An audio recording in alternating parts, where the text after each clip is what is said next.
Hi అండి. ఎంత try చేసినా రావట్లేదు అక్క అంటున్నారు. ఇంతకన్నా అయితే ఎవ్వరు చెప్పలేరండి. ఒక్కసారి చూడండి. ఫస్ట్ మనం థ్రెడ్ పైన కుట్టాలి. థ్రెడ్ పైన కుట్టిన తర్వాత ఇగో ఇలా పెట్టండి. ఇలా పెట్టి ఎక్కడైతే థ్రెడ్ ఉందో మనకి ఏలుకు తెలుస్తుంది కదా, వేలు పెట్టండి. పెట్టి ఇక్కడ ఇలా పట్టుకోండి. చాలా సింపుల్గా ఈజీగా వచ్చేస్తుందండి.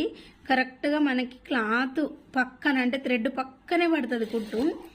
ఇలా మళ్ళీ మనము ఇలా థ్రెడ్ లోపల పెట్టేసి ఈ ఏల్ అనేది థ్రెడ్ మీద పెట్టి చక్కగా ఇటు నుంచి లాగారనుకోండి, స్ట్రైట్గా వెళ్ళిపోతుంది. చాలా బాగా వస్తుంది.